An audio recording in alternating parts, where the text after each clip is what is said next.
Então, boa noite a todos. É, Câmeras desligadas. Eu sou o Tono. A gente está aqui em mais um ciclo do Laboratório Siameses, do ciclo de workshops do Imaginários Possíveis. A ideia desse ciclo era... gente, desculpa um pouquinho que hoje eu estou esperando meus remédios baterem, tá? Então, tá meio duro hoje. A ideia desse ciclo é explorar um pouquinho da pesquisa que nós elaboramos ao longo do ano sobre corpo, imaginação e futuro. Então, ao longo do ano, a gente foi trazendo várias pessoas que pudessem contribuir com essa, com esse aprofundamento. E por conta dessa boa, bem-vinda temporada online do nosso último espetáculo, o Ciclo da Meia-Noite, que começa amanhã, a gente trouxe essa programação de conversas e workshops que ajudasse a gente a verticalizar outros temas. E hoje a gente tem como convidado o Ricardo Lísias. Eu sou suspeito de dizer, porque eu adoro o trabalho do Ricardo. Obrigado. Desde que caiu na minha mão sem querer o Céu dos Suicidas. Desde então eu fui acompanhando o seu trabalho direto. E é uma honra ter você aqui, mesmo um privilégio, Obrigado. ter você falando, trabalhando aqui, estando aqui com a gente, de verdade. Obrigado. Bom, obrigado pela apresentação, obrigado também pela leitura do meu trabalho. Eu agradeço bastante o convite. Eu acho que o convite tem um pouco a ver também, eu acho que esse diálogo tem também um pouco a ver com uma certa tendência da arte contemporânea, né, que já não aceita a si mesma fechada em um único gênero, né? Eu acho que dança e literatura, junto com performance, com artes plásticas, eu acho que tudo hoje em dia tem um diálogo bastante intenso e bastante sólido, e acho que dá para aprender bastante coisa e dá também para lançar criatividade em muitos espaços. Então, eu acho que também o nosso diálogo pode ser produtivo nesse sentido também, né? Num sentido também criativo.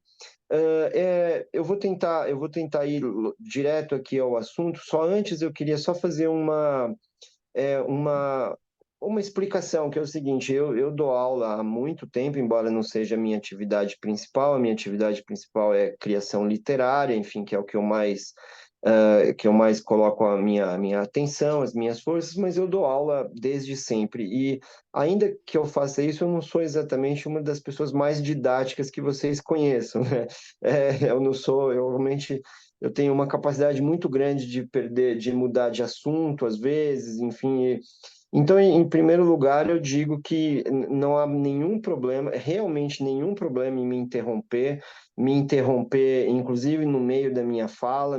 Isso não é o tipo, não sou o tipo de pessoa que se incomode com isso. Qualquer pergunta é bem-vinda, qualquer pergunta me ajuda, qualquer pergunta, enfim, até serve para eu um tanto quanto voltar a uma certa linearidade. Então, se vocês quiserem, vocês realmente me interrompam o quanto quiserem.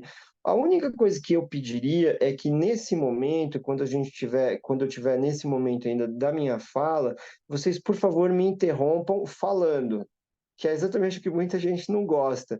Mas eu prefiro que enquanto eu tiver por isso que eu estava muito encanado com aquela história no outro dispositivo eu não estava escutando ninguém, porque daria até para a gente trabalhar, né? Eu falava, as pessoas falavam no chat, mas eu, não, eu tenho um pouco de problema de dispersão.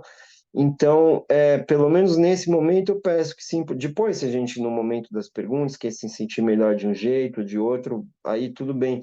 Mas nesse momento, eu peço que simplesmente as pessoas me interrompam e falem, né? Se aparecer alguma pergunta assim que necessite de um esclarecimento imediato, né? Para mim, como realmente eu repito, não há incômodo nenhum para mim nessa ordem, né? E em segundo lugar, eu queria também fazer só uma explicação bem rápida sobre a forma como eu organizei as exposições, né? A gente tem um encontro hoje, um encontro amanhã. Assim, eu vou lutar para não perder a hora, mas pessoas que não são didáticas, no geral, acabam falando muito mais do que planejaram, aí começam a correr no final, aí fica, então, é complicado, mas eu vou lutar para isso. O que eu planejei é falar de um contexto internacional hoje, né, e amanhã falar do contexto nacional brasileiro. Evidentemente que essas coisas são intercambiáveis, né, e evidentemente que há um diálogo há uma interface entre essas duas, dessas duas formas que eu resolvi separar. Essa separação é uma separação meramente, como posso dizer, didática e para me ajudar um pouco, né? Eu quero dizer também que é uma coisa bem importante que eu tenho dito em todos os lugares que eu vou, né? A literatura brasileira hoje, como eu tenho entendido, inclusive outros gêneros artísticos também, a literatura brasileira hoje não perde nada, não é devedora em nada ao que se pratica no exterior, né?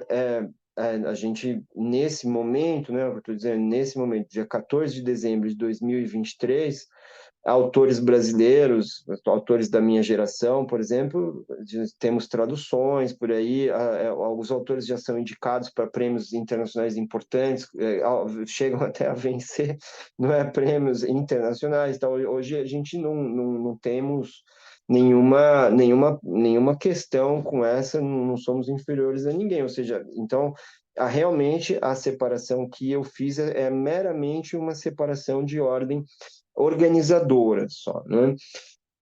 E a uma outra coisa também importante, eu optei em fazer um recorte de certa literatura contemporânea, né?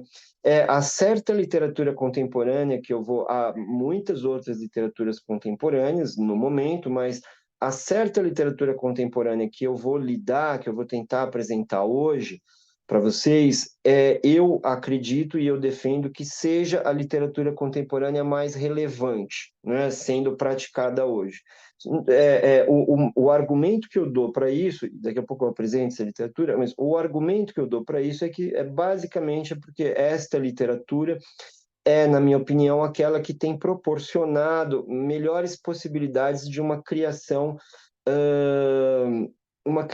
notável e uma criação que tenha oferecido, né, para o público leitor, para as pessoas que acompanham a arte literária, novidades intensas, por assim dizer, ou coisas que realmente a literatura não vinha fazendo ultimamente, né? Uma das principais características, então, deste grupo literário que eu vou lidar hoje, né, é uma questão formal, uma questão básica, não, uma questão simples de ordem literária que são textos em primeira pessoa. Né? Eu acredito que hoje a primeira pessoa é a pessoa, enfim, é o gênero formal do discurso literário que tem melhor realizado novidades no âmbito da literatura. No entanto, né, muita gente pode argumentar, mas a primeira pessoa existe há séculos, né? São textos em primeira pessoa, tem desde antes da Idade Média, né? Tem desde sempre. Esta primeira pessoa com quem eu vou lidar, né, lidar hoje, tem novidades diante das outras primeiras pessoas. E é justamente essa novidade que eu vou tentar recortar, né? Essa novidade que eu vou tentar aqui estabelecer. Eu vou lidar, o meu recorte é uma literatura contemporânea e o que eu chamo de contemporaníssima, né? Uma literatura. Então eu vou apresentar três autores internacional, dois franceses e uma escritora transexual argentina, né? Esses três autores são pessoas que estão vivas, né? Dois têm mais ou menos a minha idade, outro já é uma pessoa mais velha, mas elas são pessoas vivas e que estão produzindo. Então, eu também fiz um certo recorte autoral nesse sentido, né?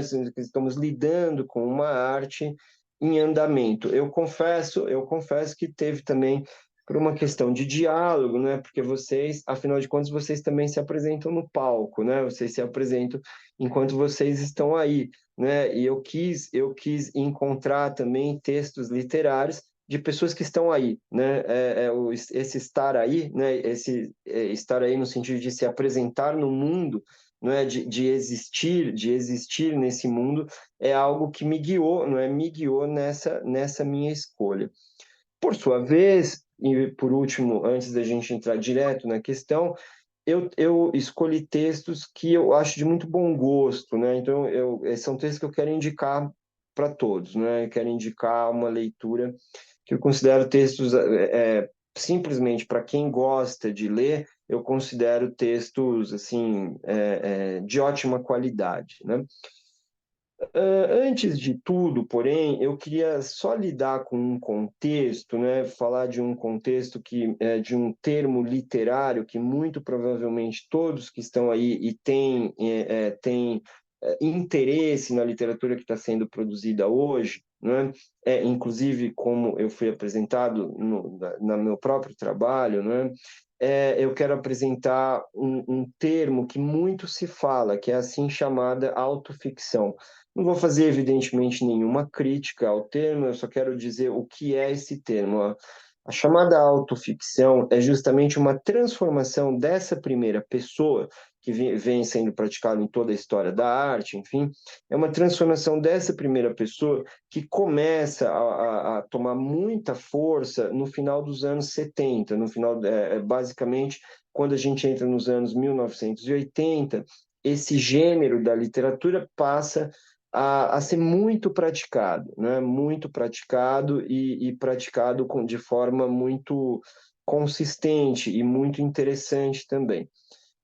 Eu vou resumir isso realmente em cinco palavras, não é? Porque eu sempre prefiro a prática, né? O texto prático. Mas a autoficção seria basicamente, não é? Quando o termo principal seria quando o nome que assina uma obra, né, faz parte dessa obra, ou seja, a maneira de assinar um livro já é parte desse trabalho. Né? É, é, isso pode parecer um pouco simplório, talvez, mas isso tem muita consequência, dado o fato de que a literatura, até essa época, ela tinha princípios de muita segurança, sobretudo o princípio do narrador. As obras tinham um narrador, não é que por mais que fosse se a gente pega o nosso narrador brasileiro mais festejado, Machado de Assis, por mais que os narradores do Machado de Assis sejam narradores que a gente não se sente confiável, né, em acreditar neles, eles eram narradores que estavam lá colocados e existiam. A partir do final dos anos 70, este último bastião literário, que é o narrador, ele começa a ser ele próprio, não é que é colocado em cena, ele pode passar simplesmente a ele mesmo não mais existir só no mundo da literatura, né? No mundo da ficção, perdão. Ele passa a não estar mais apenas na narrativa, como ele dá um salto e vai parar na capa do livro, né? O nome que assina a capa do livro passa a ser parte da história, ou falando de outro jeito, né? A história, o livro a ser narrado, a narrativa, ela começa quando, não é, quando o leitor lê quem escreveu esse livro, né? Evidentemente que há muitos correlatos nos outros gêneros, por exemplo, no teatro, né? Muitas vezes as peças começam ainda na fila quando o leitor está comprando o ingresso, né? Tem peça assim, algumas peças teatrais começam no cartaz e só depois o leitor percebe, enfim, tem esses correlatos de saída da obra, eles são muito presentes em vários tipos de textos diferentes. O do texto literário tem uma outra característica também importante, mas essa eu vou deixar para a leitura, né? Se alguém tiver um interesse mais ou menos histórico também, eu acho que o melhor livro que dá início a esse grupo de autores, né, o livro mais notável sobre esse conjunto, infelizmente é um livro fora de catálogo, embora seja de uma escritora muito conhecida, é a francesa Sophie Calle, né? Sophie Calle, que provavelmente muitos de vocês devem ter ouvido falar por aquela exposição que é absolutamente incrível, né? Que já circulou no Brasil há anos atrás. A exposição chamou em português Cuide de Você. Né? Se vocês não tiverem lembrados, eu vou contar rapidamente o que foi a exposição, todo mundo vai lembrar o que, que era, né? A Sophie Calle, artista plástica também, escritora, artista plástica, enfim, atriz, fotógrafa, uma série de coisas diferentes. A Sophie Calle, atenção aqui, agora eu já estou falando do nome que assina a obra, né? É uma pessoa de nome Sophie Calle recebe, não é? Recebe da pessoa com quem ela estava tendo um caso amoroso, recebe um e-mail de rompimento. Não é? O namorado rompe essa relação amorosa por e-mail. O que é, evidentemente, uma coisa de uma grosseria, né? De uma violência assim gigantesca, sem falar na vulgaridade, na falta de educação.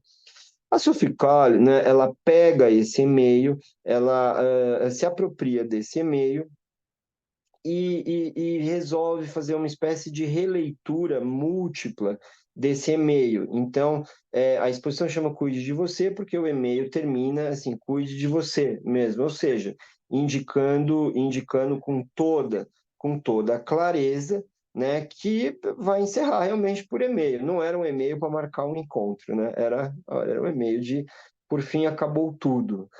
Ela pega esse e-mail e faz uma espécie de busca de diversos tipos, não só de artistas diferentes, ela vai atrás de artistas, há inclusive uma coreógrafa, né, que participa do trabalho, mas há um pintor, né, mas não é só isso, ela busca vários discursos da sociedade para ler e lidar com esse e-mail. Então, este e-mail foi traduzido para Braille, por exemplo. Esse e-mail, ela gravou um papagaio repetindo partes desse e-mail. Houve um jogador de xadrez que fez uma espécie de construção de montagem interpretando esse e-mail. Enfim, teve uma multiplicidade muito grande de trabalhos que interpretaram esse e-mail. Como eu disse, inclusive uma coreografia, uma performance. Então, ela pegou todos esses trabalhos, inclusive o e-mail, que é a abertura da exposição, e montou essa exposição, né? Montou essa exposição, que chama Cuide de Você, aqui veio no Brasil, esteve no Sesc, por exemplo, fez um imenso sucesso, né? É, em alguns momentos discute-se algumas questões éticas, enfim, publicou o e-mail dos outros, publicou mesmo o e-mail, recebeu realmente esse e-mail, era o e-mail que ela realmente recebeu, ela mudou, pode publicar o e-mail dos outros, não pode, enfim, uma série de coisas. Isso não é o que exatamente me importa aqui. O que importa é que o cerne do trabalho é esse. Esse é o trabalho que ela ficou mais conhecida no Brasil. Agora, a Sophie Colley tem um livro, né? Eu não sei se vocês vão conseguir, eu gostaria. Ah, consegue, né? Está dando para todo mundo ver. Um livro chamado Histórias Reais. É um livro que saiu no Brasil há bastante tempo atrás e já não se encontra, não é um livro fora de catálogo. Se vocês encontrarem em sebo, seja lá onde for, é preciso comprar o livro imediatamente. Né? É um livro extraordinário. O livro é composto por uma espécie de, é uma coleção de pequeninos textos, assim, vocês vejam. Esse é um dos mais longos, né? A maioria são textos desse tamanho, textos assim, pequenas reflexões dela, de um lado, e do outro lado são ilustrações que a própria Sophie Calle fez também, ilustrações como essa, dentre outras. Todos esses textos e essas ilustrações, elas lidam, como vocês devem estar reparando, com coisas muito ligadas à corporeidade, né? Um roupão, né? O próprio corpo da pessoa, e por aí vai, né? Várias questões corporais, questões fortes, mas eu achei muito interessante também a ideia proposta, porque o corpo ele acompanha esse novo gênero literário de maneira muito enfática, não é muito enfática, é como se a literatura não pudesse prescindir de um corpo. Agora, o que me importa aqui na reflexão que eu estou oferecendo para vocês, o que eu quero lidar é que corpo é este? Não é? Que corpo é esse que essa literatura está lidando? E aí o que eu gostaria de fazer também é ler alguns trechos, que são poucos, e interpretar esses trechos, né? Interpretar esses trechos para a gente ver do que nós estamos falando, né? De que tipo de situação a gente está lidando para entender que tipo de corpo a gente vê, né? Na página 13, ela escreve o seguinte: Sonho de moça.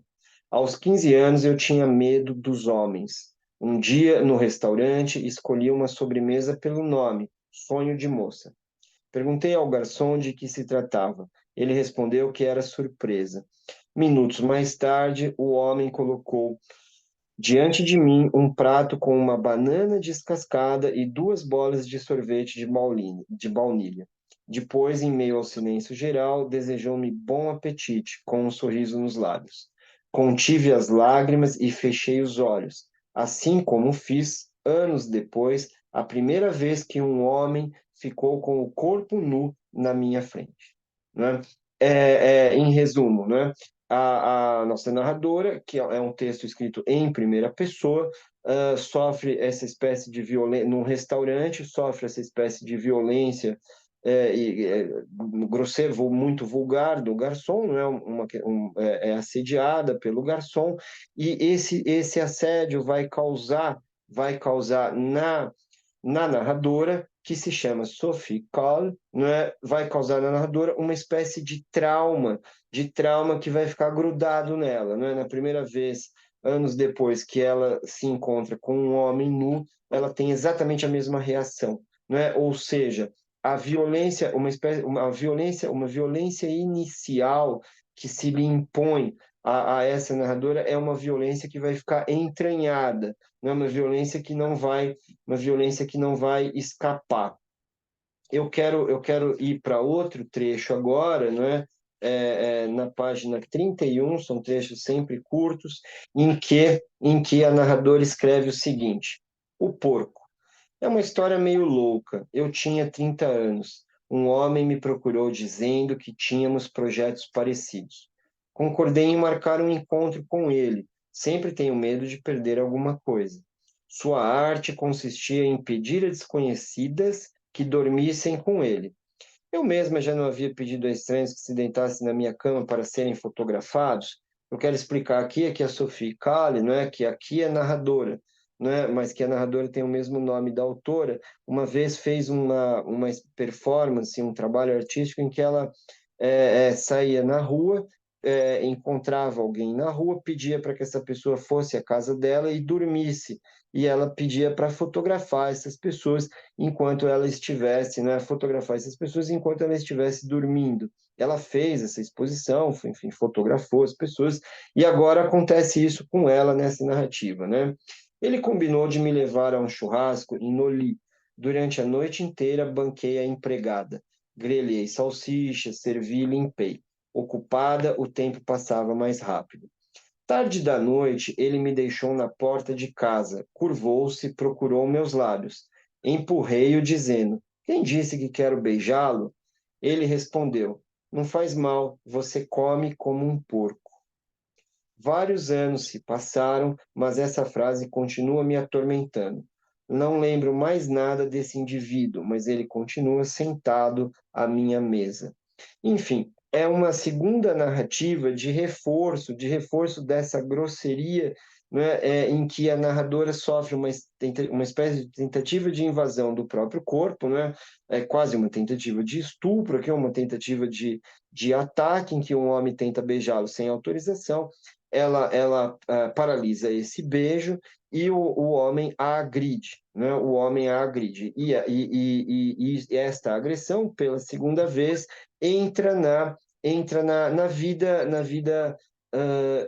na vida psicológica dela, ela não consegue mais largar isso. Só que aqui, nesse momento, o livro traz uma novidade importante, não é? Que é eu tinha dito que cada narrativa tinha uma foto, uma narrativa que eu não li, por exemplo, tem essa foto aqui. São ou um desenho, várias narrativas com uma foto. No entanto, acompanha essa narrativa que eu li, O Porco, esta foto aqui. Vocês devem estar enxergando bem. Esta foto aqui, ou seja, há esse diálogo entre as artes, não é? Texto e imagem. Esta foto aqui apresenta uma enorme questão. Essa foto é a Sophie Calle, né? É a foto dela, ela própria, com essa espécie de focinheira, não é? De nariz de porco. Ela chega e admite, né, e colocando essa foto, ela nos está dando uma espécie de salvaguarda ou uma espécie de autorização para que a gente possa concluir que o nome que assina a obra faz parte da obra, mas o nome da autora, não é? O nome da autora é o mesmo nome da narradora, não é? E autor e narrador são a mesma pessoa. São a mesma pessoa. Agora a gente já tem duas pistas. É o nome da Sophie Calle, que é chamado no próprio texto, com a imagem, né? Com a imagem. Eu queria lembrar que esse é um texto, essa é uma escritora que inaugura um tanto quanto a assim chamada autoficção, né? São trabalhos dos anos 80. Ela assume aqui, não é? Então ela assume aqui que ela está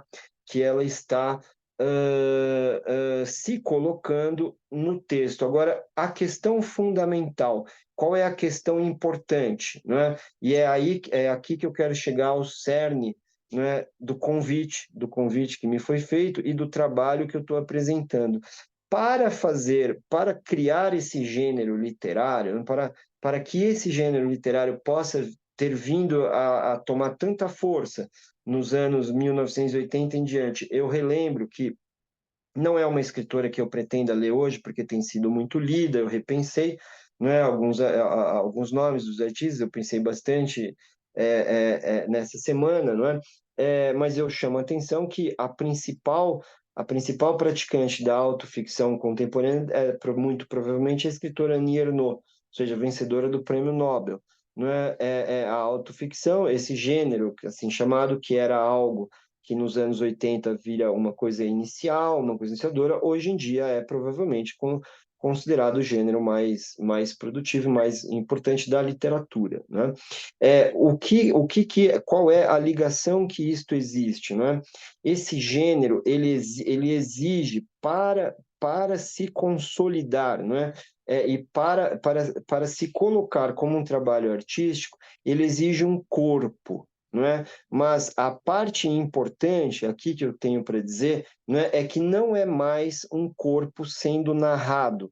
Ele não exige um corpo. Qualquer personagem de livro, não é, tem um corpo. Qualquer personagem ele exige um corpo físico, palpável, notável, que divide o mundo conosco. Conosco, quando eu digo conosco, eu digo leitores, né? Ou seja, há aqui uma transformação enorme na forma como a literatura se concebe, porque ela vai dar um salto e ela vai começar a trabalhar no corpo do próprio autor. Não é? O corpo do próprio autor, dizendo de outro jeito, existe para dar solidez e para dar uma espécie de base, não é? Uma espécie de morada para esse trabalho artístico. Não é? O corpo na literatura contemporânea é o corpo do autor. Não é? Essa é a frase que eu tenho. Há muitas variações sobre isso. Amanhã a gente vai ver na literatura brasileira há algumas variações também sobre isso. O que eu vou dizer às vezes amanhã é que não é necessariamente em vários, e também a gente vai ver isso hoje, não é necessariamente o corpo do autor. No meu livro mais importante, no meu livro mais conhecido, sim, que é o Divórcio, né? Tem o Céu dos Suicidas, que foi apresentado, mas que também trabalha com, tem a ver com o que eu pretendo apresentar amanhã, mas o meu livro mais famoso, mais conhecido, que é o Divórcio, né? Aí é o corpo do autor. Né? E é o corpo do autor do nome que assina a obra dará essa função, né? Isso vai colocar. Função é uma palavra que eu não me confundi. Função mesmo, no sentido de vai funcionar e vai fazer as coisas girarem, né? Porque o que vai ocorrer aqui? A gente surgindo no próprio corpo, nosso próprio corpo, sendo colocado como anteparo para uma obra que está num livro, a primeira coisa que ocorre é que vai haver um pulo, um salto de interpretação, e o leitor vai ter que ele também sair do livro. Né? Então, não é tão incomum, não é tão estranho que as pessoas cheguem para mim e falem para mim, eu conheço as personagens do seu livro, eu conheço os personagens do Divórcio. Eu sei quem é, sei. Isso não é uma coisa tão, não é uma besteira, simplesmente. Por quê? Porque o corpo que está lá colocado é o corpo de quem está falando com vocês, não é? Ou é esse corpo que aparece aqui. A grande questão que se coloca diante disso, o grande dilema, é o fato seguinte, não é? Nada disso autoriza ninguém, absolutamente ninguém, a concluir que o que está sendo aqui narrado, não é? Também existe com esse corpo, junto com esse corpo, não é? Esse corpo existe, mas nada autoriza alguém a dizer que o que está sendo narrado aqui acompanhou esse corpo. No entanto, não é? No entanto, nada também autoriza a dizer que não acompanhou. Não é? Não há nenhum tipo de diferença sobre isso. Qual é a conclusão que eu chego, então, que é uma conclusão gravíssima, não é? Para os estudos literários? A dicotomia impossível de se solucionar do aconteceu, não aconteceu, não é? É uma dicotomia que pode simplesmente encerrar um contexto como ficção. Não é? Um contexto como ficção ou não ficção, hoje é um contexto muito discutido, não é? Muito relativizado. E isso ocorre formalmente falando, né? Formalmente falando, justamente por conta dessa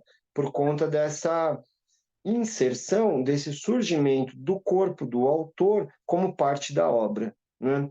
Mas eu quero continuar buscando outros exemplos, né? Fazendo outras análises para a gente continuar. Por enquanto, eu vou ficar ainda nesse livro, né?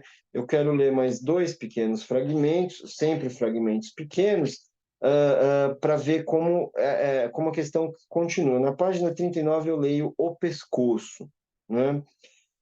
Ele queria me fotografar com a sua Polaroid. Quando a imagem apareceu, havia uma linha vermelha marcando meu pescoço. Não quis que que aquela foto parasse em mãos estranhas. Pedi para ficar com ela e fiquei atenta durante os dias que se seguiram. 2 semanas depois, na noite de 11 de outubro, um homem tentou me estrangular na rua e me deixou desmaiada na calçada. Né?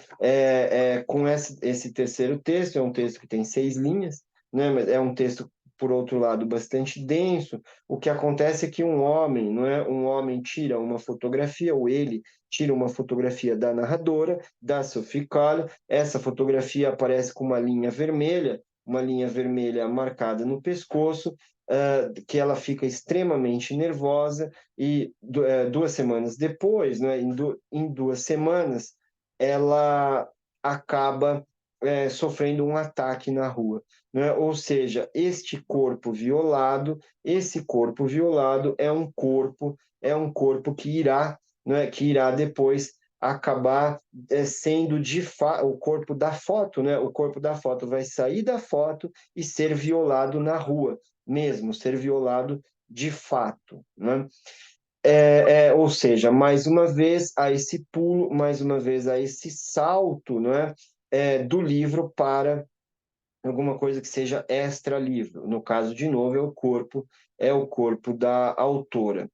Para eu encerrar essa primeira apresentação, esse primeiro livro, eu vou logo para o final, em que a autora faz uma coisa ainda mais radical, não é?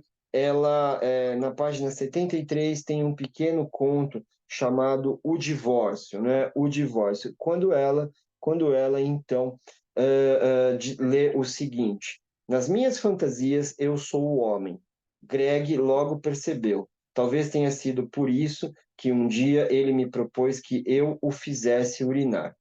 Isso se tornou um ritual entre nós. Eu ficava atrás dele, desabotoava-lhe as calças sem ver, tirava o pênis, fazia um esforço para colocá-lo na posição adequada e mirar bem, né? Depois recolocava-o lentamente no lugar e fechava a braguilha. Pouco depois da nossa separação, sugeri a Greg que tirássemos uma foto como lembrança desse ritual. Ele aceitou. Então, num estúdio do Brooklyn, diante da câmara, fiz com que ele urinasse em um balde de plástico. Essa foto serviu de pretexto para que eu pusesse a mão no seu sexo pela última vez. Naquela noite, aceitei o divórcio.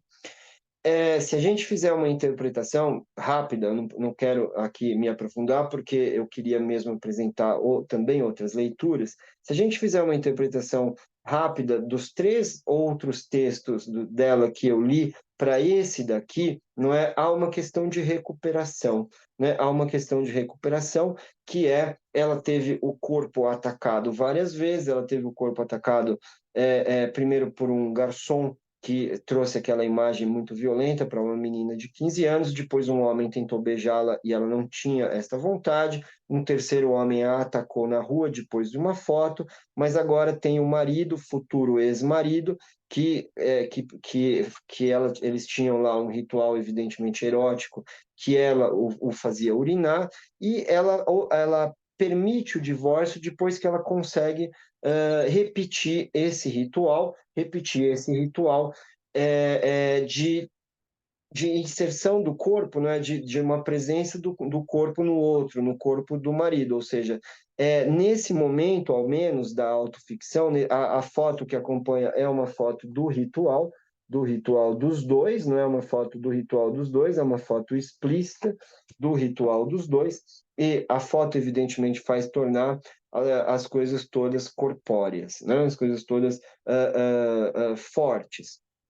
O que eu quero, só para encerrar essa primeira apresentação desse primeiro livro, o que eu quero chamar a atenção portanto, não é, que esse corpo que nós estamos lidando na literatura contemporânea é um corpo que entra em textos de ficção até o momento do leitor descobrir que este corpo é um corpo existente no universo fora do texto de ficção. Né? Não sei, eu acho que isso fica claro, né? Isso está bastante claro, e o que vai embaralhar inteiramente os velhos conceitos da literatura. Porque o corpo existe, né? Ou seja, essa personagem ali, que personagem de ficção é essa se esse corpo está muitas vezes diante das pessoas, não é? O corpo, podemos conversar com esse corpo, cumprimentar essa pessoa, não é? E por aí vai. A autoficção tem uma série de desenvolvimentos. Para quem tem muito interesse, é um livro belíssimo que acaba de sair no Brasil, a sua reedição, chama Para o Amigo que Não Me Salvou a Vida. O autor é o Hervé Guibert, né? É a história de uma relação que ele tem com Michel Foucault e do desenvolvimento do vírus da AIDS no início da epidemia, nos anos ainda 80. Eu indico muito fortemente este livro, como eu indico um segundo livro que saiu também agora, uma reedição, que chama O que Amar Quer Dizer. Não é? O que Amar Quer Dizer, que é a história, são questões também de relacionamentos amorosos nos anos 90. A autoficção, ou essa literatura em primeira pessoa, por assim dizer, começa a ter um desenvolvimento, não é? Começa a ter um desenvolvimento que atravessa bastante, através das várias subpossibilidades, né? Mas todas essas possibilidades sempre, sem exceção, lidam com um corpo, né? Isto é absolutamente decisivo. É, eu separei um outro livro que eu fiz isso também pensando muito, muito hoje, né? E ontem eu descobri, eu fiz isso também porque esse livro virou um espetáculo de dança que tem sido apresentado na Europa, né? Ou seja, o livro foi adaptado, foi coreografado. O escritor se chama Edward Lois, é um autor jovem, bastante jovem, a gente pode ser considerado da minha geração simplesmente porque os livros estão por aí, mas para dar uma ideia da idade dele, ele nasceu em 1992, não é? O livro tem causado grande, grande discussão, é um livro inteiramente contemporâneo. A primeira edição desse livro, a primeira edição na França desse livro é de 2018, né? Saiu 5 anos atrás na França, acabou de sair no Brasil. O livro se chama Quem Matou Meu Pai? Quem Matou Meu Pai? Não dá para vocês verem aí, eu imagino, mas é uma edição de bolso. É, na verdade, uma pequena narrativa muito forte, né? Muito forte das lembranças que o Edward Lois tem do próprio pai, né? O que ele como ele reconstrói esse pai através da linguagem. Mas não é só isso, né? Tem uma outra questão, e é uma questão que perpassa de novo essa literatura. Ou seja, o que eu quero dizer, né, não é só lembrar-se do pai. Se for só lembrar-se do pai, a literatura faz isso há muito tempo, não é? É, e sim, na verdade, a percepção do Edward Lois que fizeram mal para o corpo do pai dele, né? O corpo do pai deste narrador. Eu prefiro analisar trecho, sempre literatura é texto, afinal de contas, não é? Então eu vou começar a leitura e vou parando aos poucos, são trechos curtos, não é? É, é, 2000. Lembre do ano porque os enfeites de comemoração do novo milênio ainda estavam em casa. Guirlandas, lâmpadas coloridas, desenhos que eu tinha trazido da escola com frases em letras douradas. Lembrando que ele tem 8 anos nessa época. De votos para o novo ano e a nova era que começava. Estávamos só você e eu na cozinha. Você é o pai, né? A carta é dirigida ao pai. Eu disse: Olha, papai, sei imitar um extraterrestre. E fiz uma careta com os dedos e a língua. Nunca vi você rir tanto. Não conseguia parar, perdia o fôlego, lágrimas de alegria corriam pelo seu rosto vermelho, vermelho. Eu tinha parado de fazer careta, mas você continuava rindo tão alto que comecei a ficar preocupado, porque tive medo da sua risada, que não parava, que parecia querer se estender e ressoar até o fim do mundo. Perguntei por que você estava rindo tanto, não é? E você respondeu entre duas gargalhadas: Você é um menino e tanto. Não sei como conseguir fazer um assim que nem você. Então decidi rir com você. Nós dois rimos, segurando a barriga, um do lado do outro, durante muito tempo. Quer dizer, tem essa cena, uma típica cena doméstica de um pai com um filho, né? E tem essa declaração, enfim, amorosa no final que o pai diz: Você é um menino e tanto. Não sei como conseguir fazer um assim que nem você. E o texto toma esse pendor lírico. No entanto, não é assim. Não é? O que ocorre logo abaixo? A narrativa continua. Os problemas começaram na fábrica em que você trabalhava. Contei no meu primeiro romance O Fim de Ed. Né? Aqui o narrador tem uma questão. O narrador fala: Bom, eu escrevi um romance chamado No Fim de Ed. A gente vai procurar esse romance, né?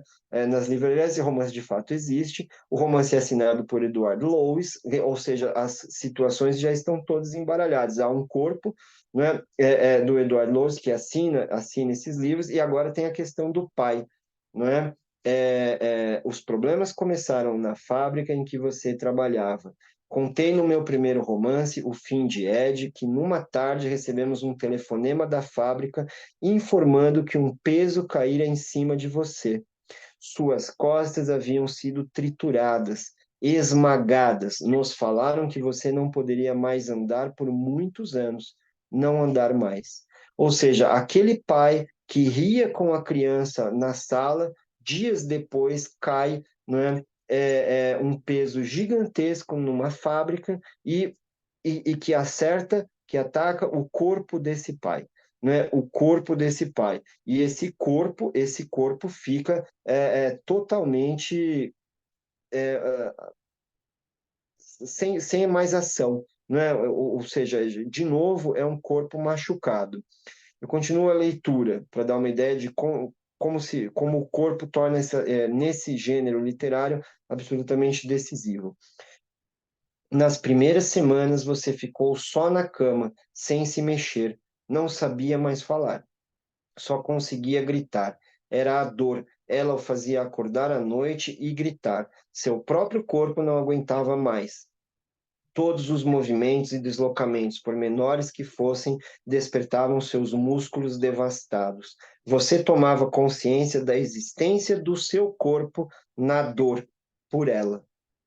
Se a gente relembrar do volume anterior que eu li, a Sophie Calle toma consciência da existência do corpo dela através do assédio sexual, da tentativa de estupro, enfim, que depois ela consegue solucionar com a relação com o ex-marido. No caso do Edward Lois, o pai dele, não é como ele diz, olha, você tomava consciência da existência do seu corpo pela dor, né? Na dor, como ele diz aqui. Ou seja, de um jeito ou de outro, seja lá como for, é o corpo que coloca essa situação, não é, de existimos através do nosso corpo.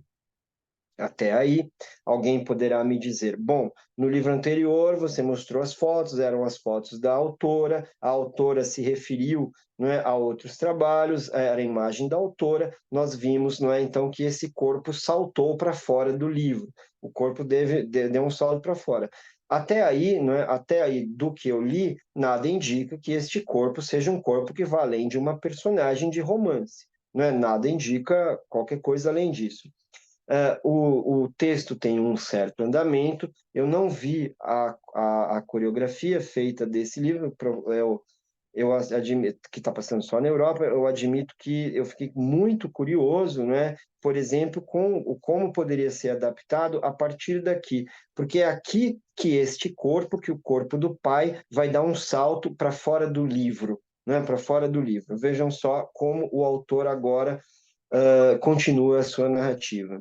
Em março de 2006, o governo de Jacques Chirac, presidente da França por 12 anos, e seu ministro da Saúde, Javier Bertrand, anunciaram que dezenas de medicamentos, em grande parte medicamentos para distúrbios digestivos, não seriam mais reembolsados pelo Estado.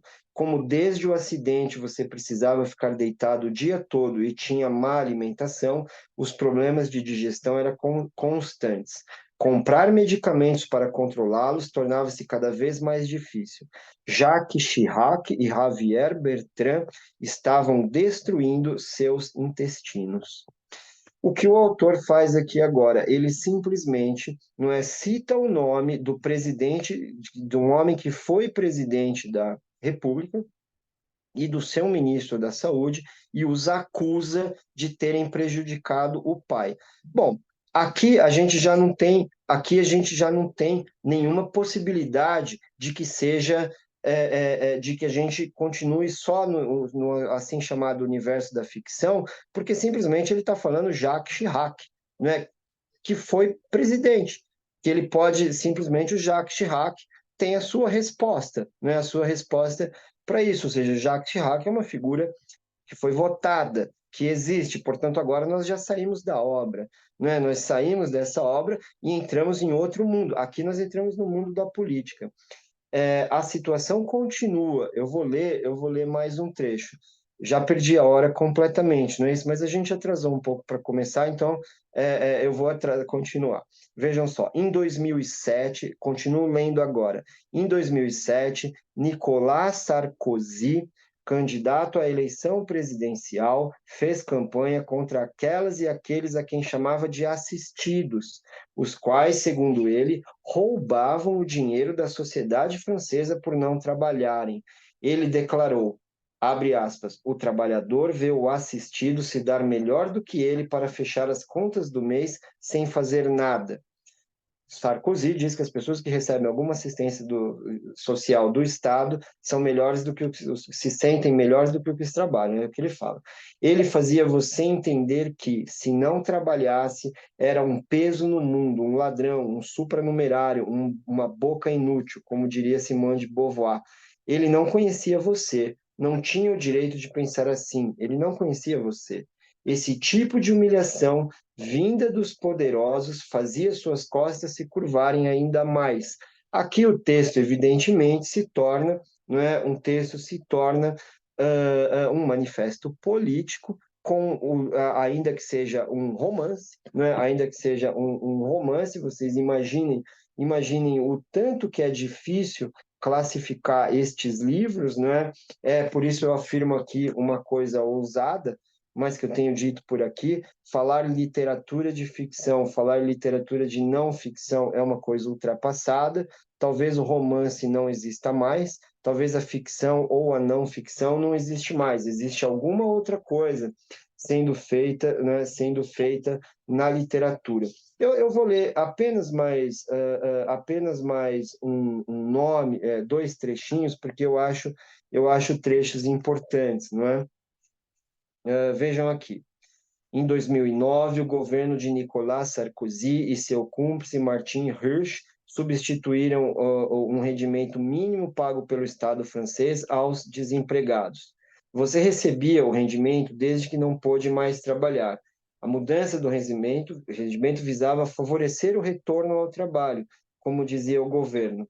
A verdade é que dali para frente o Estado o assediou para que você voltasse ao trabalho, apesar da sua péssima saúde, apesar do que a fábrica tinha feito, né?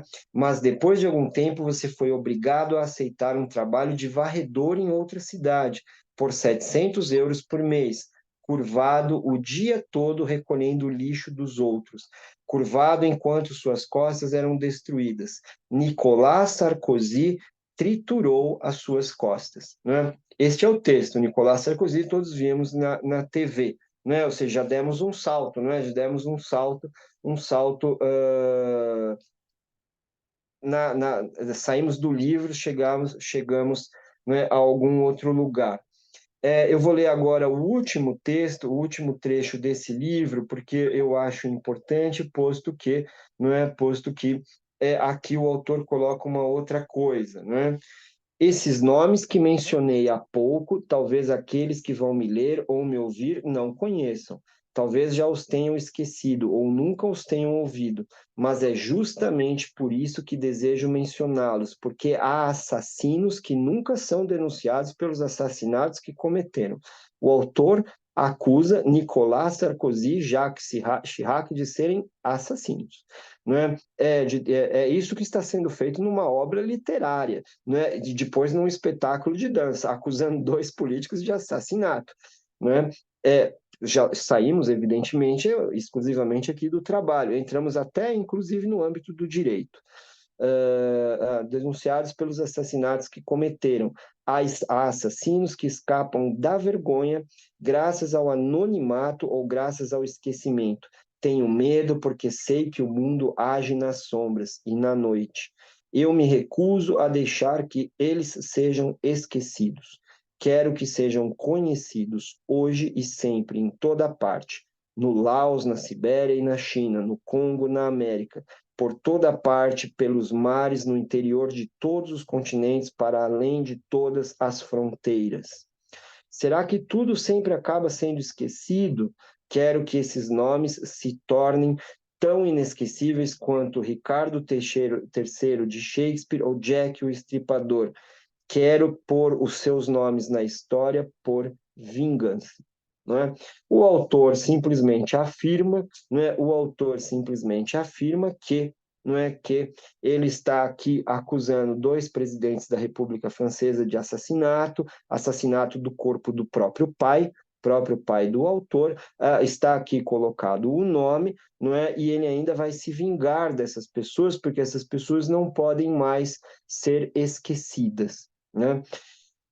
O gênero da literatura, há uma visão um tanto quanto, às vezes, ainda muito bem comportada da literatura, não é? De certa literatura contemporânea. Eu diria, cá entre nós, não é? Que no Brasil isso ainda é algo muito intenso, né? Muito repassado. Agora, a literatura contemporânea existindo como vingança é algo absolutamente comum. Né? É algo comum, realizado em muitos lugares, por muitas obras. Evidentemente, não é? Evidentemente que esta vingança é uma vingança dirigida a seres políticos, né? A seres políticos de toda forma. Agora, qual é a conclusão que eu quero chegar com esse segundo trabalho, né? A conclusão que eu quero chegar com este segundo trabalho é que, ainda assim, mais uma vez, não é? Mais uma vez, há um novo salto, não é? Há um novo pulo que a gente vai sair da obra literária, porque, afinal de contas, o autor, né, o narrador, ele não quer se vingar de duas personagens de livro. Não é isso? Ele não quer se vingar dessas pessoas, ele quer se vingar de duas pessoas que estão fora da obra, não é? Jacques Chirac e Nicolas Sarkozy. Repetindo o que eu já disse, mas para tornar as coisas ainda mais fortes, não é? É de novo sair da obra em busca de um corpo que está fora desta obra. Eu vou ler mais 4 linhas desse livro só para deixar isso claro, porque eu quero falar a palavra corpo, não é? Que é a palavra que está existindo. Hollande, Valls, Elcon, Hirsch, Sarkozy, Macron, Bertrand, Chirac. A história do seu sofrimento, pai, tem nomes. A história da sua vida é a história dessas pessoas que se sucederam para abatê-lo. A história do seu corpo é a história desses nomes que se sucederam para destruí-lo. A história do seu corpo acusa a história política. Ou seja, não é um corpo de uma personagem que é o pai do narrador, que está absolutamente fora deste livro, porque ele acusa pessoas que todos conhecemos, não é? De assassinato, é a história, não é a história de um romance, na verdade é a história de uma obra, né? É a história de uma obra, é de uma história de uma vida política, é a história de um país, não é? De novo sendo colocado em um corpo, não é? Nós temos ainda um andamento, pelos meus cálculos deu agora 1 hora que eu estou falando, mas eu quero lidar ainda com mais um livro muito especial, não é um livro muito impressionante, é uma escritora argentina, não é Camila Vilada, não é Camila Vilada, no Brasil é este livro aqui, não é O Parque das Irmãs Magníficas, não é O Parque das Irmãs Magníficas, um pequeno romance argentino. A Camila Vilada é uma mulher transexual, né? Ela escreve basicamente a história nesse livro. É um livro muito impressionante. Eu um grande, tenho um grande interesse nesse livro, um livro muito forte, em que ela basicamente conta a história da vida dela enquanto ela e colegas se prostituíam, não é, em um parque argentino. As coisas que aconteciam ali, não é, tem o surgimento de uma criança, de um bebê que uma delas adota, não é, enfim, mas não é isso o que me chama a atenção aqui. O que chama a atenção aqui é, de novo, não é? De novo, essa questão do corpo. Eu vou ler o trecho, é 1 página e meia, é um trecho absolutamente importante, não é? A narradora desse livro se chama Camila Vilada, não é? O mesmo nome da autora, e a narradora quer ser escritora, não é? Quer ser escritora. Veja como ela descreve veja como ela descreve uma situação aqui. Eu vou ler a página 115. A noite do meu aniversário é a noite mais quente do ano. Decido não trabalhar e sim dar uma passada para cumprimentar minhas companheiras. No caminho, um cliente me faz uma proposta encantadora e eu aceito. Quando termino, procuro-as no território habitual e as encontro rodeadas de uma caravana de universitários festejando o ingresso de um deles. São todos garotos bonitos, pintados como travestis em uma daquelas caminhonetes 4x4 compradas por seus papais graças ao suor dos pobres. Todos estão bêbados, festejando e gritando para nós os piores insultos que se podem endereçar a uma pessoa. Ao passarem, regam-nos com cerveja, aceleram, dão a volta completa no parque e voltam dispostos a uma nova humilhação. Ou seja, não é? Estão ali assediando as transexuais que estavam se prostituindo, coisas do gênero ali no parque. Somos poucas e a cada segundo ficamos mais nervosas e pressentimos que tudo vai terminar mal. Decidimos nos esconder atrás do carrossel, beber algo gelado em algum dos carrinhos em silêncio, para não tornar mais palpável o lastro do nosso aborrecimento. Pergunto em voz alta: não matariam todos eles? Não é? Andy diz: antes eu foderia eles com um ferro quente. Sandra assente com a cabeça sem poder dizer uma palavra, graças ao medo e à impotência. Não é? Vão sofrer uma violência absolutamente gigante, e aqui se coloca uma pergunta, não é? Uma pergunta bastante decisiva, que é: a gente mataria todas essas pessoas, não é? E aí essa escritora transexual continua.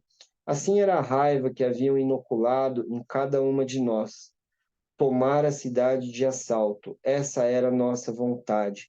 Terminar de uma vez com todo aquele mundo fora do nosso mundo, o mundo legítimo. Envenenar a comida deles, destroçar seus jardins de gramado bem aparado, ferver a água de suas piscinas, destroçar a marretadas aqueles caminhoneiros de merda, arrancar dos pescoços aquelas correntes de ouro, tomar as preciosas caras de gente bem nutrida e ralá-las contra o asfalto até deixar seus ossos expostos. Ou seja, não é? A violência a que essas pessoas estão sendo submetidas, que é uma violência real, como todos nós sabemos, não é? Como todos nós conhecemos, gera nestas pessoas um nível de raiva tal, não é? Um nível de raiva gigantesco que essas pessoas pretendem, não é? Que essas pessoas querem, né? Destruir da forma mais cruel também possível, oferecendo, portanto, na mesma moeda a violência que elas sofrem no corpo transexual. Eu continuo, né? Eu continuo aqui. Eu me pergunto o que teria acontecido se, em vez de mandar a raiva para o mais profundo de nossa alma travesti, tivéssemos nos organizado. Mas o que aconteceu? O que ganhamos por engolir nosso veneno? Morrer jovens. Porque, a não ser por aquelas súbitas e raivosas explosões fratricidas, as travestis não matávamos nem uma mosca. É o trecho mais violento do livro, é o trecho mais forte do livro, mas é o trecho que diz que, ao contrário dos outros dois livros que eu li, né, que eu li aqui, no caso, se não houver este salto para fora do livro, e ali evidentemente que não haverá, porque a autora não vai matar ninguém, matar, como eu estou dizendo aqui, é matar de fato, que é exatamente o que ela diz aqui, matar essas pessoas. A autora não vai matar ninguém e, portanto, será ela que viverá com este grau de raiva absoluto, não é? Quando não há o salto para fora do livro, o que vai haver é essa enormidade de raiva que fará também com que seus corpos continuem sendo violados. Atenção para o fato de que a violação destes corpos, não é? A violação destes corpos é exatamente o que faz a prova de sua existência, né? De sua existência como pessoas transexuais. O que eu quis chamar a atenção, né? O que eu quis chamar a atenção hoje, daqui a pouco a gente pode conversar um pouco, se vocês quiserem, né? Mas só resumindo um pouco para me colocar nesse esforço grande de didática, não é? Para terminar fazendo um resumo de tudo o que eu apresentei, eu quis mostrar que hoje que existe uma modificação nos textos literários, né? Nos textos literários que veio sendo praticada a partir dos anos 70, né? Perdão, né? A partir dos anos 80, sobretudo, ela veio sendo praticada e concebeu, acabou oferecendo para o público leitor um novo tipo de literatura. Esse novo tipo de literatura, ele é basicamente uma literatura que não se encerra no texto, né? Ele não se encerra no texto. O leitor lê aquele texto, mas a obra continua, né? Essa obra continua de várias formas possíveis, em indagações, né? Em acusações, em ofensas, ou em muitas vezes também em perguntas do leitor, né? Perguntas do leitor sobre o estatuto daquelas personagens, né? As pessoas irão sair dali, irão tomar um chopp com os amigos e ficar discutindo naqueles livros se o meu livro, por exemplo, foi apresentado, O Céu dos Suicidas, não é? Se o suicida André, de fato, é uma pessoa que existiu com um corpo fora do livro, não é? Ou seja, a singularidade dessa literatura que está sendo praticada hoje, não é que ela faz com que a literatura não se encerre exclusivamente na leitura, ela segue para outros patamares de pesquisa, para outros patamares de análise. Ligando aquilo que eu disse no início, portanto, não é absolutamente nada estranho que mesmo a literatura esteja fazendo parceria com outras artes, não é? Porque se ela não existe, se ela continua existindo depois que o texto acaba, não é? Ela pode continuar existindo também em diálogo com as outras artes. Mas o que me parece fundamental, né? O que me parece fundamental é que o corpo serve justamente para fazer com que o leitor saia do livro, e o leitor saindo do livro e continuando em outros espaços, teremos um novo problema, não é? Que se esse corpo está próximo de mim, eu já fechei o livro, agora esse corpo existente está próximo de mim, não é? Não deve ser uma obra de ficção. Mas como mostrar que não é uma obra de ficção, se também não existe parâmetros seguros de que, por exemplo, de fato, tudo aquilo ocorre com o pai do Edward Lowe's. Não existe parâmetros seguros nem para o lado da ficção, nem para o lado da não ficção. Em resumo, alguma coisa ocorre no ambiente da literatura, que cria-se aí um novo estatuto. Enfim, essa foi uma apresentação de três autores estrangeiros, dois franceses, uma escritora transargentina, mas que circulam por esse mesmo motivo, né, que é essa primeira pessoa que não existe só na obra.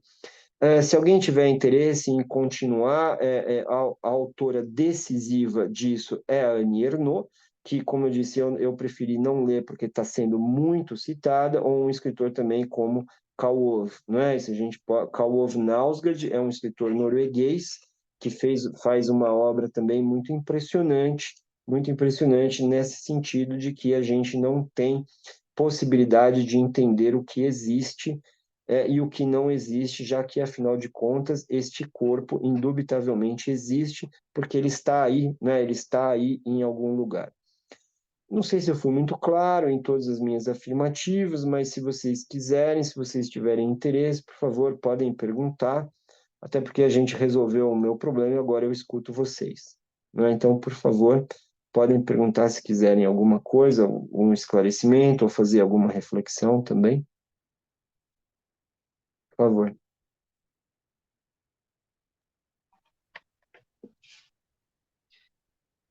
Bem, eu estava pensando aqui essa reflexão de autoficção para mim é uma reflexão que eu gosto muito, puxando para especialmente para a dança contemporânea. Eu não é à toa que tenha lido, tipo, se você for parar a pensar em movimento mesmo, a dança contemporânea ela ganha mesmo sustentação nesse mesmo período, né? Tipo, ela ganha volume ali tipo, na década de 90 na década de 80 em diante ali, tipo, nessa transição de moderno para contemporâneo.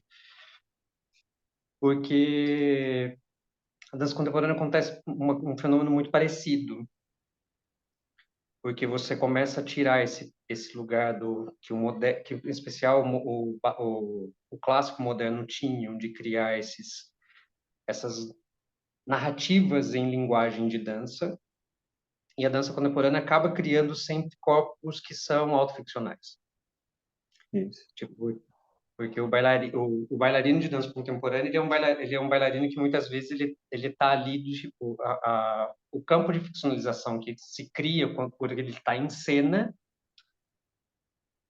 só que ele não descola do bailarino que está em Isso. cena.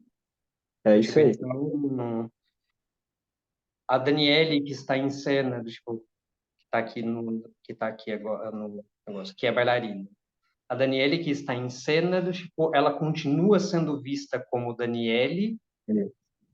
do tipo em cena, do tipo ela é muitas vezes tratada enquanto Daniele em cena pelo próprio Isso. nome, só que ela está ali num corpo que é ficcional, que é do tipo performativo. Então ela Isso. tem esse tingimento ficcional. Do tipo, então você Isso. nunca, ela é um corpo que não funciona essa dualidade realmente. Isso. Então Isso. coloca esse poder de ficção, esse campo de ficcionalização, tipo, que é o palco, tipo, de uma forma muito, tipo, problematiza o estar em cena, né? Exato. E até porque o que é para o bailarino o palco, para o escritor é o texto, né? É o texto. Mas como, não é como a bailarina vai ter a mesma identidade que ela tem quando ela está, por exemplo, antes do espetáculo comprando um café na cafeteria, não é? Ela vai ter exatamente esse mesmo estatuto, só que a diferença é que ali ela não está num palco, mas é ela própria, né? É ela própria. Quando ela está no palco, ela continua sendo ela própria. O estatuto da situação que está ocorrendo, né? Ele também tá relativizado, né? Sim. Onde é exatamente que está havendo a arte? Ela pode haver nos dois lugares, né? Se ela pode haver nos dois lugares, ao mesmo tempo ela pode não acontecer em nenhum, né? Mas tudo continua misterioso porque a Daniela e o corpo dela estão aí, né? Estão nesses lugares. É exatamente a mesma coisa. Eu também percebo, eu também acho, e eu não acho tão, não é nada estranho que esses textos todos cheguem, não é? Cheguem a um espetáculo de dança, por exemplo, né? Que é uma coisa que não poderá prescindir do corpo, né? Do próprio corpo. É bem interessante a reflexão mesmo, né? É bem interessante, porque ela existe em muitos campos da arte diferente.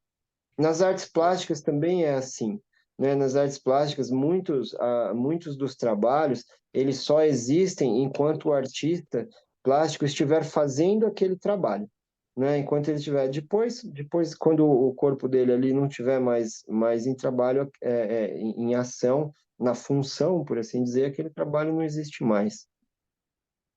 Enfim, isso Isso faz mesmo. pensar vários, pensar nesses dispositivos, né? Do tipo, nesses dispositivos que como que produzem cada vez mais essa a dissolução dessa dicotomia, né?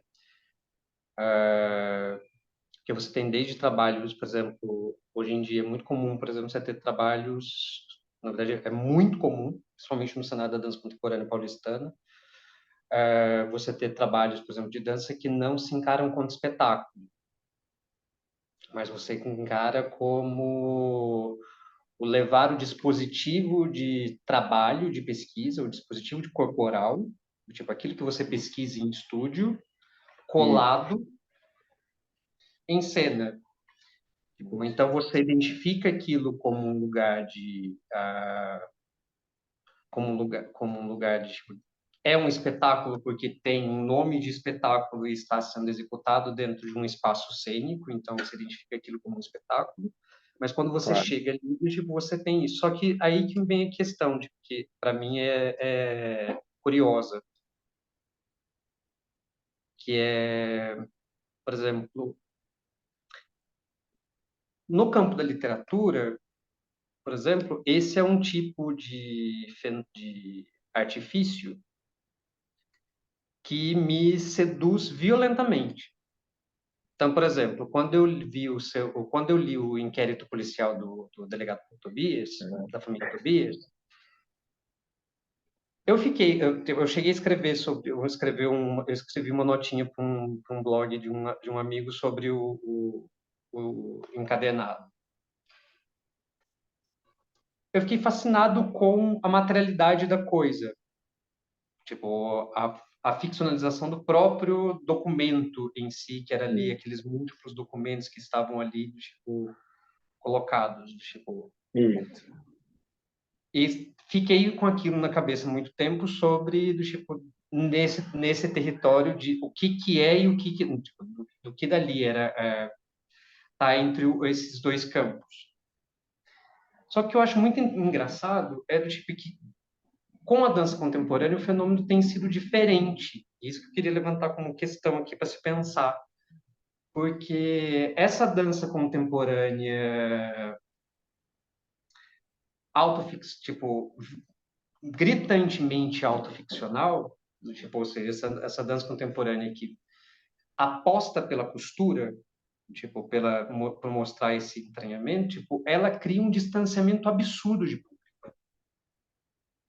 Tipo, ela gera uma desconexão com o é, público que a gente tem sentido muito nos últimos anos. Então, você pega, por exemplo, são trabalhos que não conseguem essa sensação de que você sai do que você tem com a literatura autoficcional, que você sai dali do tipo e fica pensando sobre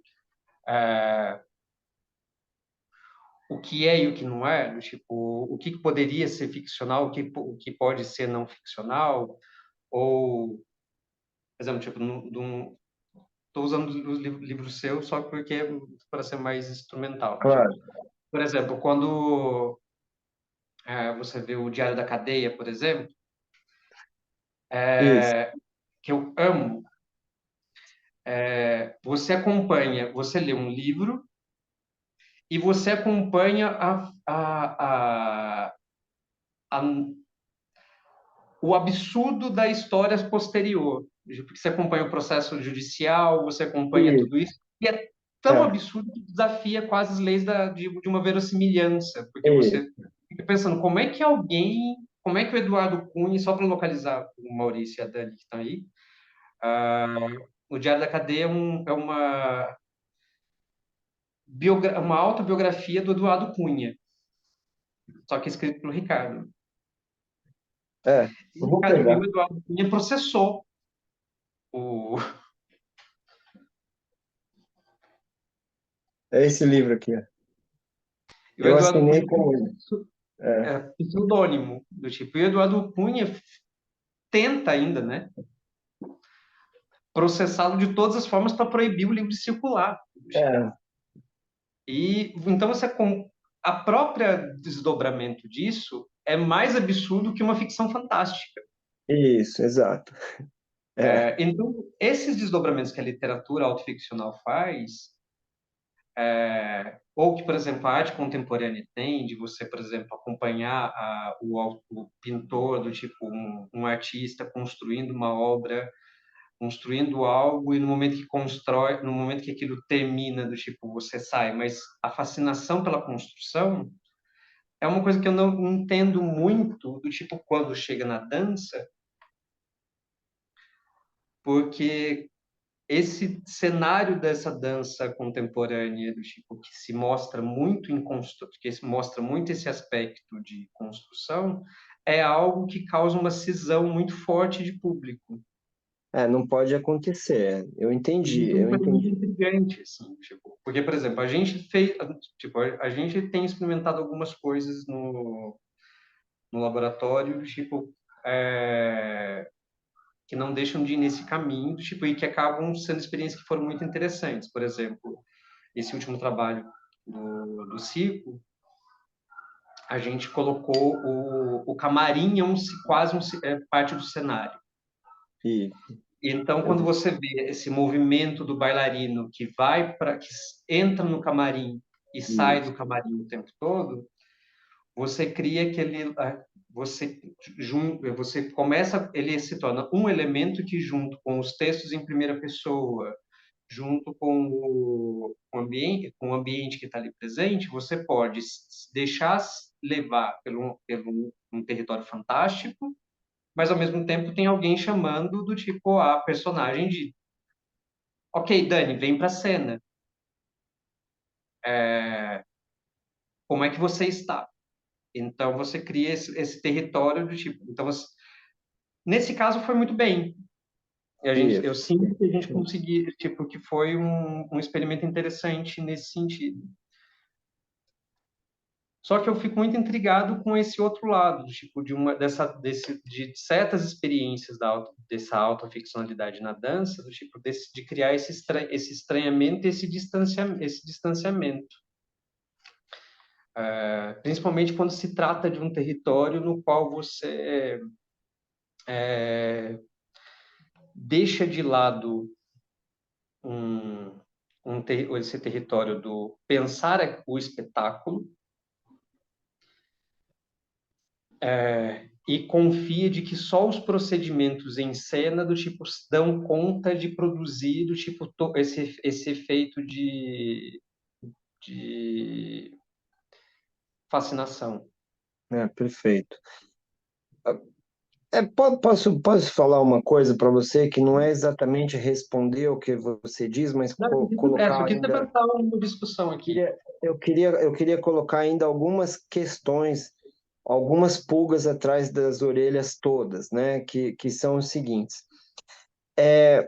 E como você citou o meu trabalho, eu vou também usar como exemplo, mas aí o que eu vou fazer também é que eu vou alterar de novo o que eu tinha programado para amanhã, e se vocês não se aborrecerem muito com isso, amanhã eu vou falar um pouco do meu trabalho, então, né? Eu vou tentar um pouco dos meus livros, né? Tentar falar um pouco disso para que fique mais próximo do que vocês estão me apresentando. O que você apresenta, eu evidentemente, tanto de dança quanto de teatro, como de performance, eu sou meramente um espectador interessado, né? Eu sou, enfim, eu meramente, eu não tenho uma possibilidade de dar uma resposta intelectualizada nesse sentido, mas eu tenho possibilidade de compreender algumas questões de uma certa ordem que são das seguintes, não é? E aí eu vou falar do meu trabalho. O meu trabalho, ele causa, não um movimento curioso, que é o seguinte: ou as pessoas adoram o meu trabalho de paixão, realmente, colecionam, discutem, pegam autógrafo, aparecem, tem todos, pagam mais caro, as pessoas fazem assim comigo, ou a um outro grupo de pessoas, não é, que quer me bater na rua, que só não me bate na rua acho por causa do meu tamanho, mas que realmente assim, que escrevem artigos nos jornais me agredindo, não sei se vocês chegaram, mas acontece, estão lá nos jornais, as pessoas me xingam, ou contratam advogados contra mim, né, que é o caso que você citou, não é, do Eduardo Cunha. Ou seja, é, é, esse tipo de trabalho, a minha mãe faz uma brincadeira como essa, né? A minha mãe, ela até fala assim: será que as pessoas não podiam só ler o seu livro e achar ou legal ou chato? Precisaria achar assim tão legal ou tão horrível, né? Assim, entende? Então, o que que acontece, né? Na minha opinião, o problema não é meu, entende? O problema não é comigo, claro, né? Não é por causa da minha beleza, nem por causa do Corinthians, né? Não é por causa, é por causa da natureza do trabalho, né? Esse tipo de trabalho, ele pode sim causar em um público quase, às vezes, né, impulso de agressão, né? De agressão realmente. Ele pode, ou seja, eu acho que é da natureza. Claro, evidentemente pode existir simplesmente trabalhos ruins, trabalhos frágeis, mas não considerando isso, é da natureza desse tipo de trabalho que o público muitas vezes o recuse, não é? Sobretudo porque ele coloca um grau de incômodo, né? Um grau de incômodo nesse público que é muito grande, né? Que é um grau de incômodo muito grande, a gente pode se discutir aqui, eu não vejo nenhum problema do grau de incômodo que as pessoas discutem até querem discutir até questões éticas, não é? Existem pessoas que acham que eu fui extremamente antiético ou algo do gênero, não é? No romance divórcio, né? No romance divórcio, porque eu lido ali com um divórcio de uma pessoa que tem o meu nome, né? Enfim, por aí vai. Ou seja, e tem gente que faz também esse movimento. As pessoas recusam o trabalho, né? Elas simplesmente recusam o trabalho. Isso eu não leio, isso eu não faço.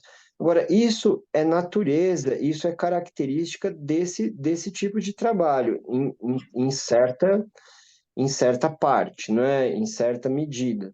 Assim, e ocorre também, ou como você disse, como você citou, no delegado Tobias, eu fui parar na delegacia, né? Eu fui parar na Polícia Federal. É, prefi- é, em resumo, né, as pessoas acharam que o delegado Tobias tinha mesmo um corpo, né, ou seja, que ele existia realmente, né, e foi lá e me denunciou. Né, enfim, eu fui e essa situação toda se deu. Né, então existe só para comentar e para deixar a pulga atrás da orelha. Às vezes, um trabalho que o público pode achar extremamente ofensivo, ele gerou esse tipo de reação por conta de sua natureza formal é, de denúncia, né? De denúncia, por exemplo. Sim. Eu estava pensando aqui numa hipótese até, do tipo, que aí Maurício, Dani, tipo, que estão aí, se tiverem algum... Estava pensando no seguinte, porque, por exemplo, quando eu vejo, por exemplo, por exemplo, esse romance autoficcional, ou quando eu vejo, por exemplo, uma instalação no qual o pintor o artista está ali construindo uma obra, etc. Do tipo, de certa forma, eu acho que tem ali do tipo, e aí cria esse lugar do ame e odeie, do tipo, porque ali ainda existe um pouco tipo, existe um lugar ali de natureza, tipo, que ainda está lidando com uma certa natureza das paixões. Tipo, então, desperta esse lugar de um ame e odeio, do tipo, que você está ali ainda pensando nesse lugar de subjetividade, etc. Você está lidando com o humano, vamos dizer assim. Isso. E então, de certa forma, existe esse corpo que você está dizendo, tipo, mas esse corpo, ele é preenchido.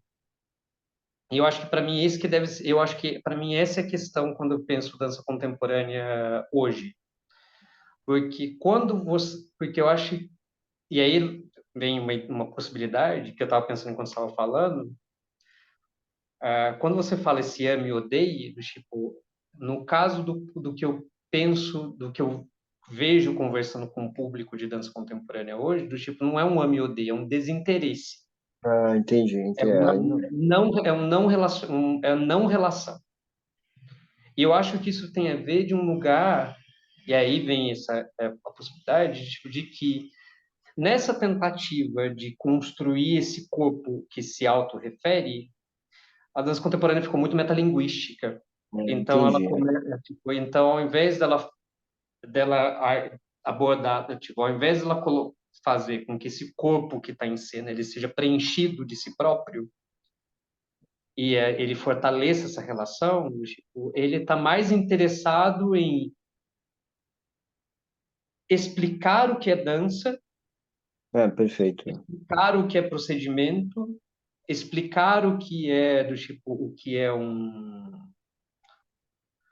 o que é a cena e talvez isso só diga respeito e que é uma coisa que talvez só bailarino mesmo queira se tipo pessoas Claro. ligadas à dança queiram se interessar, Isso. tipo, É. e como são procedimentos muito internos, porque dança contemporânea todo mundo tem o seu, Isso. acaba que nem na dança você consegue do tipo, nem entre pessoas dessa linguagem você consegue criar essa relação empática, Perfeito. essa relação de empatia, do tipo, porque eu acho que é aí que está, ela se torna uma dança muito, tipo, se torna uma linguagem, talvez essas linguagens de hoje, das linguagens artísticas, dessa história do desenvolvimento das linguagens artísticas, talvez a dança contemporânea tenha sido a que tenha se tornado mais metalinguística, mas metalinguística a um ponto de que só sabe falar dela própria.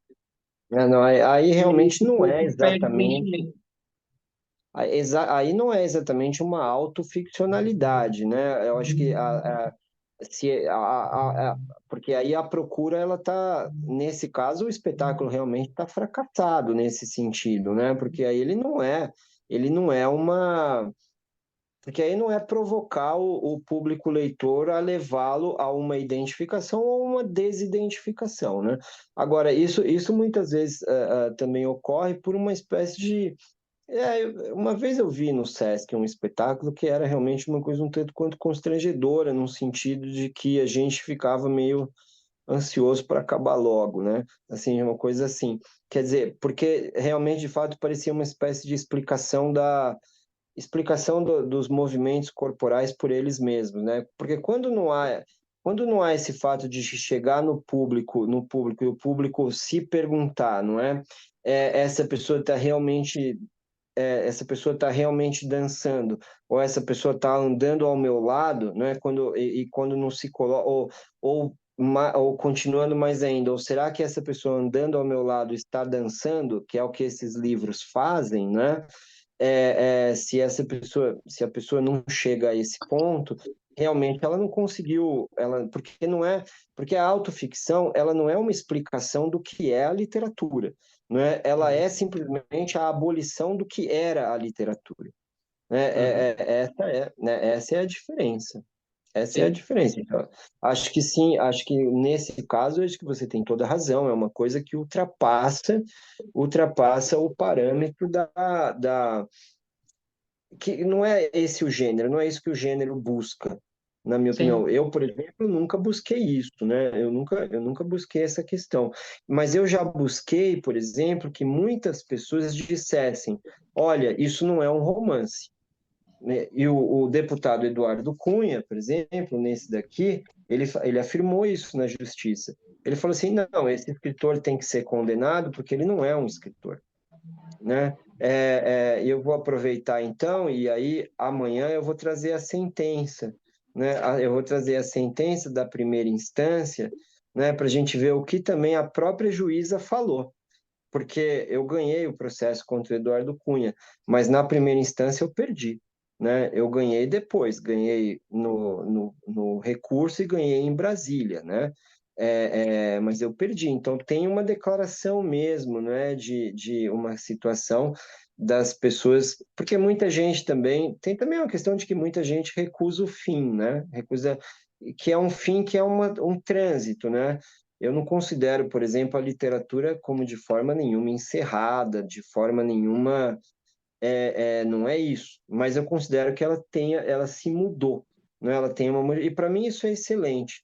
Para mim isso é excelente, porque isso tem uma questão de não é conservador, não é, é o contrário do conservadorismo, é um progresso, né? Na minha opinião. Enfim, Uhum. você você não se incomoda então se amanhã eu fizer uma espécie de apresentação do meu próprio trabalho também? De maneira alguma, nossa, eu vou adorar, até. Se os Eu acho que meninos estiverem, eu gosto, eu eu vou adoro.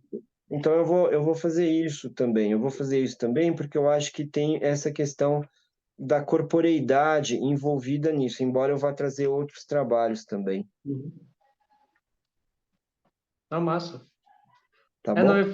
foi bom ter para pensar nisso, que eu fiquei pensando, essa questão de pensar de pensar essa relação, para mim, eu acho que é muito boa. Eu acho que vai ser bom ver isso acompanhado desse outro lado. Sim, sim, sem dúvida. Eu vou trazer o trabalho, eu vou trazer o do Eduardo Cunha também, né? O do Eduardo Cunha. Vou trazer a sentença para a gente ver o que que aconteceu. Ah, só para eles verem, esse aqui é E, o inquérito. é, que bom que você tem, que bom que você tem, porque não tem mais para vender. Esse não tem mais para vender, esse esgotou, Esse daqui acabou. eu saí correndo para pegar. Eu me lembro que É, saí correndo para pegar na esse aí, Tatuí. isso, esse aí quem tem, tem, quem não tem, não vai ter. Enfim, porque esgotou. Já o Eduardo Cunha tem. O Eduardo Cunha, as pessoas podem, enfim, buscar. Não, o Eduardo Cunha, eu comprei o Eduardo Cunha pouco antes de sair A foi segunda proibição, semana antes de sair sentença, a tá? primeira sentença. Eu peguei, Que tipo, bom. então, Saiu tipo, com... eu me lembro porque foi suspenso de venda, né? Eu me lembro que Foi, rolou isso, né? Do tipo, foi você, gente proibido. do céu, eu comprei o livro semana passada, era uma coisa assim. E- E o Isso, livro isso, foi isso. suspenso de venda, que absurdo. O livro circulou uns 4 dias. 4 dias, aí foi proibido, né? Foi proibido, ficou uns 20 dias proibido, e aí minha advogada derrubou a proibição, e, enfim, a gente conseguiu. Mas amanhã a gente conversa bastante sobre esse livro e sobre isso que você disse, né? O que aconteceu depois também, né? Sim, massa. Legal. Não sei se a Né? gente já está no nosso horário ou não. Vocês têm alguma questão, alguma colocação? Não? Bem, então, gente, a gente se encontra amanhã para a segunda Tá, parte. Ricardo, tá. obrigado. Eu que Obrigado por agradeço. vocês, Dani, Maurício, que estão aí. E até Eu amanhã, que às agradeço. 7, a gente retoma. Tá, e amanhã eu vou fazer essa narrativa jurídica aí também, além de ser a narrativa estética e jurídica, que é a mesma coisa. Obrigado, então, muito obrigado. Muito Desculpe aí, obrigada, gente. eu que agradeço. Vai, Corinthians, e desculpe aí o meu atraso, porque eu Ah, estava aqui no Imagina. horário. Eu estava no horário, Vai, mas o meu computador me vai, traiu. Boa noite. vai Corinthians! É nóis, boa Obrigada. noite. Chega lá. Ano Obrigado. que vem vai ser diferente. Até mais, gente. Sim. Até amanhã. Até Até Tchau, amanhã. amanhã. gente. Tchau, tchau. Obrigado. Tchau. Boa Beijo. noite. Boa Boa noite. Boa noite. noite. Oi.